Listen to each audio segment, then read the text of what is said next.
So as you may have heard from Adim Okwese just a few minutes ago, the budget proposal presented just about a week ago by the president has $1 billion, which has been set aside in the 2019 budget for what you call under recovery of petrol prices. That's the, so of course you've heard the numbers. What we're spending right now is still well over that 623 billion naira by some estimates. So how long are we going to continue with these petrol prices under recovery? You also heard from the NNPC Group Chief Executive or Group Managing Director, Mekanti Baru, during the holiday week that we get 60 million liters of petrol imports every month. 50 million liters of that is being evacuated. Under recovery right now is about 25 naira per liter. So the president is interested in keeping petrol prices at the pump at 145 naira per liter. So that if you do a very simple math there, that gives you about 1.5 thereabout billion naira every day in terms of under recovery of petrol prices. How sustainable is this? And how soon do you think we will be able to put the refineries together? The Minister of State for Petrol Resources, Dr. Ebeka Chiku, says we'll be looking at 2020. So what do we need to do and how should we prepare for the 2019 period, the year that bridges where we are with the 2020 outlook on full operations of our refineries? Jubril Karim is joining us via Skype from downtown Lagos. He is the energy research analyst at EcoBank, Nigeria. Jubril, good morning. It's good to have you on the program. Welcome. Hope you had a very nice holiday. Good morning. I did have a very good holiday. Good morning, and thank you for having me. Thank you very much. I'm sure our crude oil prices, you kept one permanent eye on that all through the holidays to those volatile behavior of oil prices. But this conversation is largely around petrol prices locally. What we budgeted for next year. What's your take? Well, I think the good thing about the 2019 budget and its take on PMS subsidy is that at the end of the day, we might actually not need everything, given the current evolution of crude oil prices and what the expectation is for 2019.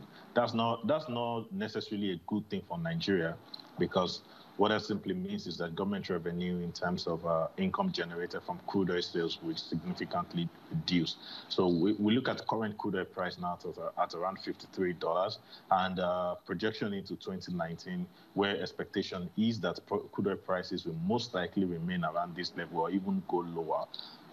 The chances are that $1 billion will actually be sufficient if government decides to continue paying subsidy, not necessarily because it is enough or because crude oil prices have declined significantly and reduce the amount of subsidy that is required per liter given the current pump price.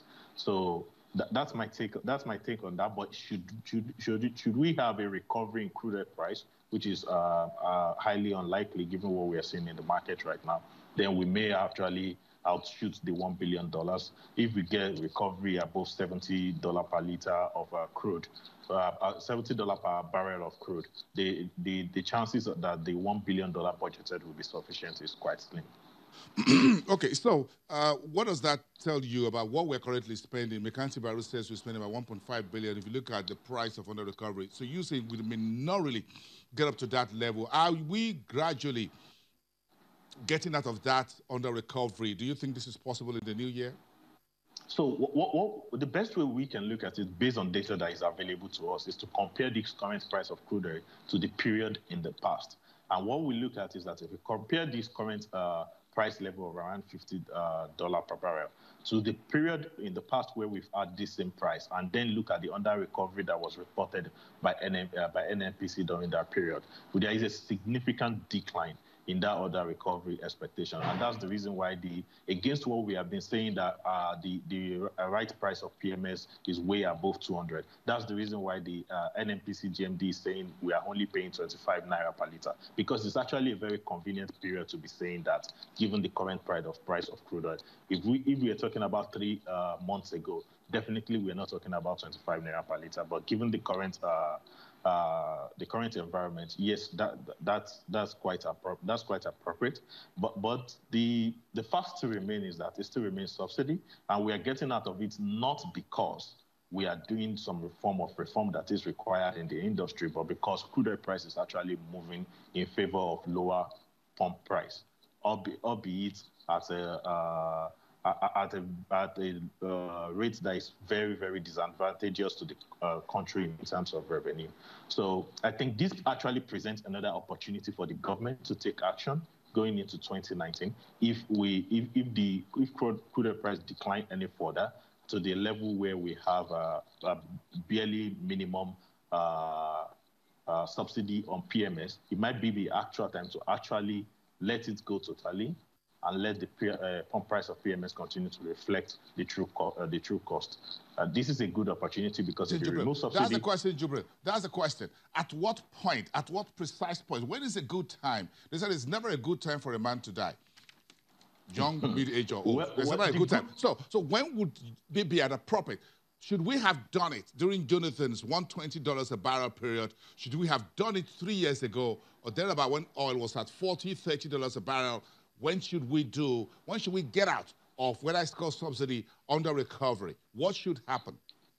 Well, we can not so much dwell on the past. It should have happened then. It didn't happen. But what is happening right now is what we can look at. And the appropriate time is really now, because crude oil price is significantly lower. What do you mean? What do you mean by now? When you say now, at what price should we do it? So what I'm saying is that if you look at currently now, by the estimation of the GMD, by estimate provided by the GMD, we are paying 25 naira per litre for subsidy. Add that to the current 145 naira per litre we are paying. That's about 170. That's a reasonable increase that could be accommodated by the masses if you implement that now. If you wait any further and we have a recovery in crude oil price, it becomes even more difficult to go that route of removing subsidies. So it's always good to take advantage of periods like this. So that takes us to the next level of the flip side of this conversation. Yes, that's the price.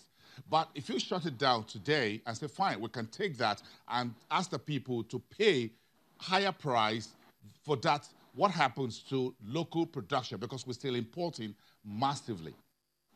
Well, we're still importing massively because all the 3 refineries we have right now are not currently producing at any reasonable level. If you look at the average capacity utilization of these refineries, most importantly, the Kaduna refinery over 2018 is quite abysmal, and we don't really see that changing even going into 2019. And the more problem with what the Minister of State for Petroleum is saying is that we expect that the renovation will be done by 2020.